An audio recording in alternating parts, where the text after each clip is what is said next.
আসসালামু আলাইকুম, সবাইকে শুভেচ্ছা জানাচ্ছি। মাসুম মাহবুব দেখছেন ওপেন দ্য ইউটিউব চ্যানেল এবং মাসুম মাহবুব ফেসবুক পেজ। আমি এই মুহূর্তে সফরে রয়েছি। আপনারা হয়তো আমাকে গত 1-2 দিন ঠিক মতো ভিডিওতে দেখতে পাননি, আমাকে অনেকে কমেন্ট করেছেন, সেই হিসাবে জানিয়ে রাখলাম। ইনশাআল্লাহ শীঘ্রই আবার আমাকে পাবেন। তার আগে সফর অবস্থায় আমি আপনাদেরকে গুরুত্বপূর্ণ খবরগুলো দেওয়ার চেষ্টা করছি। আমি জানি আপনাদের মধ্যপ্রাচ্যের বিষয়ে আগ্রহ বেশি থাকবে। মার্কিন যুক্তরাষ্ট্রের প্রেসিডেন্ট ডোনাল্ড ট্রাম্প একটা নাটকীয় টুইট করে অনেক বড় বিপদে পড়ে গেছিলেন। অনেক কেঁদে কেটে হাতে পায়ে ধরে রক্ষা পেয়েছেন। কে বিপদে ফেলেছিল? ইরান। পাশাপাশি বেলজিয়ামকে খোঁচা মারতে গিয়ে ট্রাম্পের ধুতি খুলে দিয়েছে বেলজিয়াম, আর সেই মূল ইস্যুটিকে ইরান। জেডি ভেন্স ইরানের হাতে পায়ে ধরে সুইজারল্যান্ডের শেষ পর্যন্ত শান্তি চুক্তিটি করতে পেরেছেন। কি করেছিল আসলে সেখানে ইরান? পর্দার অন্তরালে এমন দুর্দান্ত কিছু খবর আছে যেগুলো খুব একটা গণমাধ্যমে আসে না। এগুলো অনেক সময় এক্সপার্ট বা ইন্টেলিজেন্সের বিভিন্ন সূত্র ধরে কিছু গণমাধ্যম প্রকাশ করে। সেখান থেকে টোটাল গল্পটা শোনাবো, পাশাপাশি আন্তর্জাতিক বিষয়ের আরও কিছু গুরুত্বপূর্ণ খবর থাকবে। এই মুহূর্তে ইসরায়েল নামক দেশটি সবচেয়ে বড় চিপার মধ্যে আছে। একদিকে নেতানিয়াহু, যিনি একটা সময় গর্ব করতেন বা তিনি মনে করতেন আমেরিকা তার পক্ষে থাকায় তিনি সব কিছু করতে পারেন। এই মুহূর্তে সেই নেতানিয়াহু সবচেয়ে বাজে সময় পার করছেন। তার রাষ্ট্রের ভেতর থেকে তার উপর চাপ আছে যে তুমি লেবাননে হামলা করো, নতুবা তোমার সরকার ভেঙে দেব।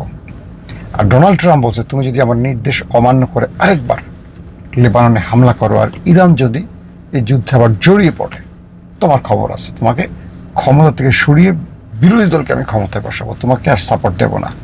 বিরোধী প্রার্থীকে আপনারা সবাই জানেন, বেনগাবির না, তিনি হলেন বিরোধী দলের নেতা হলো নেফতালি বেনেট। দুঃখিত, নামটা একটু স্মরণ করতে সময় লেগেছে, অনেক কঠিন কঠিন নাম তো তাদের। তো কি হয়েছিল আসলে সুইজারল্যান্ডে, সেই গল্পটা বলে আরো কয়েকটা গুরুত্বপূর্ণ খবরে আসি।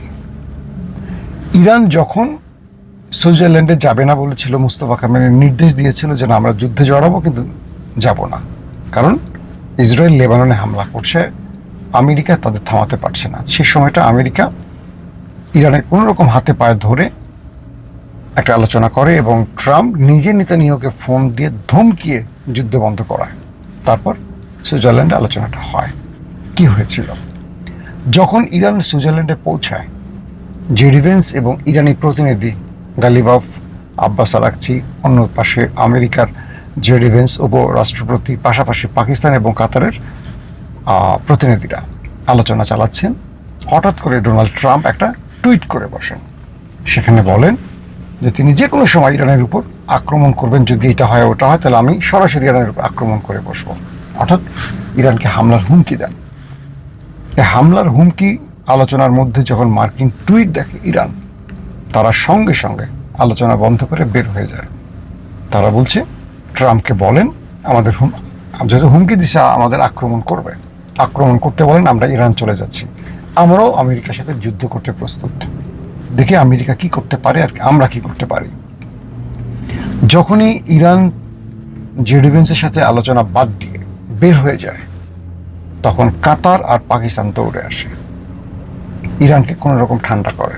জেডি ভেন্স সঙ্গে সঙ্গে ট্রাম্পকে ফোন করেন, মিস্টার প্রেসিডেন্ট, আপনি কি 2টা মিনিট ওয়েট করতে পারেন না? আমরা আলোচনা করতেছি সুইজারল্যান্ডের, এর মধ্যে আপনাকে টুইট করতে হবে হুমকি দিয়ে। আপনার এই এক টুইটের জন্য আমাদের আলোচনা বন্ধ হয়ে গেছে, ইরান বের হয়ে গেছে। আপনি এখন আক্রমণ করলে ইরান পাল্টা জবাব দেওয়ার জন্য প্রস্তুতি নিয়ে তারা চলে যাচ্ছে ইরান। ট্রাম্প পড়ে গেছে মহাবিপদে। কি রে ভাই, একটু বড় ভাই হিসেবে শাসন করলাম, ধমক দিলাম, হুমকি দিলাম, সঙ্গে সঙ্গে পাল্টা হুমকি। ট্রাম্প কি করলেন? মিস্টার ট্রাম্প পাকিস্তানকে নক দিলেন, ফিল্ড মার্শাল আসিম মুনির দিলেন কাতারকে ফোন, প্লিজ তোমরা দুজন মিলে ইরানকে বোঝাও, আমি আর এই ভুল করব না, আলোচনায় বসতে বলো। কি আর করার, এটা রাজনৈতিক কারণে বা রাষ্ট্রের ভিতরে অনেক অভ্যন্তরীণ চাপের কারণে টুইট করতে হচ্ছে। তারপর কাতার এবং পাকিস্তান ইরানকে বুঝিয়ে আবার সেই আলোচনায় বসায়। 80 মিনিট চলে আলোচনা। আলোচনা শেষে দুই পক্ষের মধ্যে শান্তি চুক্তিটি স্বাক্ষর হয়। জেডি ভেন্সকে ইরান বলে দেয়, আমাদেরকে হুমকি দিয়ে কাজ হয় না। এটা কি আপনি জানেন? বিগত 100 দিন ধরে আপনারা অনেক হুমকি দিয়েছেন, অনেক ভয় দেখিয়েছেন, নিউক্লিয়ার অ্যাটাকের হুমকি দিয়েছেন, পাথরের যুগে পাঠিয়ে দেবেন হুমকি দিয়েছেন, মানচিত্র থেকে মুছে ফেলবেন হুমকি দিয়েছেন, মাটির সাথে মিশিয়ে দেবেন হুমকি দিয়েছেন। ইরানি জাতি আপনাদেরকে তোয়াক্কা করেনি, এতটুকু ভয় পায়নি। ইরানি জাতি আপনাদের জবাবে প্রস্তুত ছিল। জেডি ভেন্স বললেন, মার্কিন প্রেসিডেন্ট ডোনাল্ড ট্রাম্পের টুইট ব্যাপারে আমরা দুঃখিত। তিনি এমন কিছু কাজ করেন যেটা আমাদের পুরো রাষ্ট্রকে বা আমাদেরকে বিপদে ফেলে। জেডি ভেন্স ভদ্রলোক কথাগুলি এভাবে বললেন। শেষ পর্যন্ত এই ঘটনাটি ঘটল। ইরান কি বলল, যদি ফার্দার আমেরিকা এই বেফাস টুইট করে তাহলে আমরা নেক্সট আমেরিকার সাথে আর কোনো আলোচনা করব না। পাশাপাশি পাকিস্তানকে আর কাতারকে ইরান বলে দিল যে এমন একজন ব্যক্তির শান্তি চুক্তিতে আপনারা মধ্যস্থতা করছেন যে নিজে জানে না কখন কি বলতে হয়। তাকে আগে টুইট করা শেখান, তাকে আগে কথা বলা শেখান। পাকিস্তান এবং কাতার দুপক্ষই ট্রাম্পকে বোঝালো বা চাপ দিল যে আপনি অ্যাটলিস্ট কথা বলা বন্ধ রাখেন, আপনি কথা বললেই পৃথিবী অস্থির হয়ে যায়। নাম্বার 2, বেলজিয়াম এবং ইরানের যে ফুটবল ম্যাচটি হলো, আপনারা দেখেছেন কি ড্র হয়েছে। ট্রাম্প বেলজিয়ামকে নিয়ে খুব হাসি বা খুব কটূক্তি টাইপের একটা মন্তব্য করলো যে বেলজিয়ামের মতো দল ইরানকে একটা গোল দিতে পারলো না, 90 মিনিট খেললো কিন্তু একটা গোল ঢুকাতে পারলো না ইরানের ডি বক্সের ভেতরে বা গোল পোস্টের ভেতরে। বেলজিয়াম আমেরিকাকে পাল্টা কি জবাব দিয়েছে? বেলজিয়াম বলছে, আমরা না হয় 90 মিনিট দৌড়ে একটা গোল দিতে পারিনি, কিন্তু তার জন্য আমরা ইরানকে $300 বিলিয়ন দিয়ে আসি নাই। কিন্তু প্রেসিডেন্ট ট্রাম্প বা আমেরিকা ইরানের কাছে ধরা খেয়ে বা ইরানকে আক্রমণ করে শেষ পর্যন্ত বিজয় তো পেল না, উল্টো $300 বিলিয়ন জরিমানা গুনে আসলো। একদম ট্রাম্পকে জায়গা মতো বল করে দিল বেলজিয়াম। হিস্ট্রিটা কি? ট্রাম্প যত বলছেন যে তিনি টাকা দান নিয়ে দেবেন না, 1 টাকাও দেব না, মূলত যুদ্ধের শান্তি চুক্তির আড়ালে আমেরিকা ইরান যে ক্ষতিপূরণ চেয়েছে সেটার জন্য $300 বিলিয়ন উন্নয়ন বাজেট হিসাবে দিচ্ছে। অর্থাৎ ইরানের মধ্যে যে ধ্বংসলীলা চালিয়েছে বা যা কিছু ঘটেছে তার জন্য এই টাকা দেবে ইরানের মিত্ররা, ধরেন গালফ কান্ট্রি, আরবের দেশগুলো। প্রথমে আমেরিকা চেয়েছিল কি ইরানের যে টাকাগুলো জব্দ আছে পৃথিবীর বিভিন্ন ব্যাংকে, এই টাকাগুলো গালফকে ভাগ করে দিয়ে দিবে। সেইভাবে আরবের কোথায় কি ক্ষতি হয়েছে ইরানের হামলায় সেগুলো হিসেব নিকেশ বের করতেছিল আমেরিকা। ইরান বলছে যে তুমি আমার টাকা দিবা গালফকে, আমাকে ক্ষতিপূরণ না দিয়ে উল্টো আমার টাকায় দিবা, খেলা তোমাকে দেখাবো। খেলা দেখালো। পরপর কয়েকদিন হরমুজে মার্কিন জাহাজ টার্গেট, কাতার, কুয়েত, বাহরাইন, জর্দানে মার্কিন ঘাঁটিতে সিরিজ কয়েকটা বড় অ্যাটাক, লন্ডভন্ড, আমেরিকা চোখ। মানে ইরান প্রত্যেকটা ক্ষেত্রে কি জবাবগুলো দিল, কোথায় গেল সে মার্কিন ট্রেজারির হিসেব, সব বন্ধ। উল্টো এখন $300 বিলিয়ন আমেরিকা দিচ্ছে, যার থেকে নিয়োগ দিচ্ছে ইরানকে ইরানের ক্ষতি পোষাবার জন্য। এটা হলো ইরান। আসেন 3 নম্বর হিস্ট্রি কি?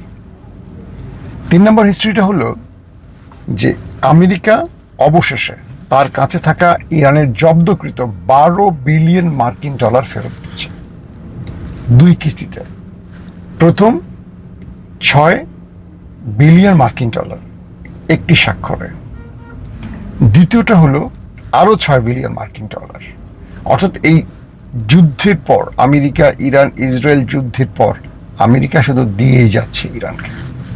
চারদিক থেকে ইরানের অর্থনৈতিক ফ্লো তৈরি হয়েছে। একটা যুদ্ধে কে বিজয়ী হয়েছে আমি আপনি কি বলবো তার চেয়ে বাদেন পুরো পৃথিবী সব জানে যে আমেরিকা এই যুদ্ধে ইরানের কাছে মুচলেখা দিয়ে যুদ্ধ বন্ধ করেছে, তার মানে ইরান জিতে গেছে। $12 বিলিয়ন ইরানকে দেয়া হচ্ছে আমেরিকার পক্ষ থেকে 2 কিস্তিতে, এবং সেটা সিগনেচার হয়ে গেছে। এখন টাকাটা ইরান পাবে। মানে এই যুদ্ধ আমেরিকাকে ইরানের কাছে এমনভাবে পরাস্ত করেছে, ইরানকে এমনভাবে আমেরিকাকে এমনভাবে শায়েস্তা করেছে ইরানের কাছে, যে এখন ট্রাম্প নেতানিয়াহুকে বলছে খবরদার আর একটা আওয়াজ করবা না, একদম চুপ, জায়গায় তুমি আওয়াজ বন্ধ রাখবা, জায়গায় তুমি একটা কথা বলবে একটা অ্যাটাক হবে, আমি আর তোমার পাশে নাই। একদিকে ট্রাম্প, একদিকে নেতানিয়াহু এমন বেকায়দায় পড়েছে চিন্তার বাইরে।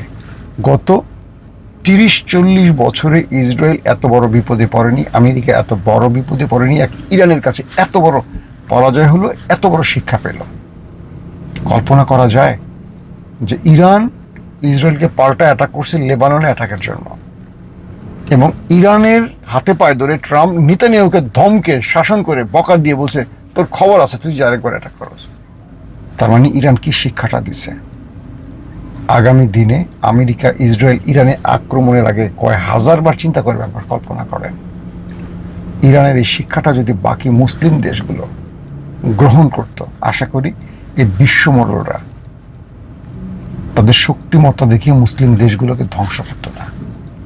এই জন্য মুসলমানদের ঐক্যবদ্ধ হতে হবে এবং অজেয় হতে হবে, মানে আপোষহীন হতে হবে, যেটা ইরান করেছে। অনেক ক্ষতির মুখেও ইরান তার সিদ্ধান্ত থেকে সরে আসেনি। এই বিজয়টা ইরানের সাহসী সিদ্ধান্তের জন্য হয়েছে। আল্লাহ হাফেজ।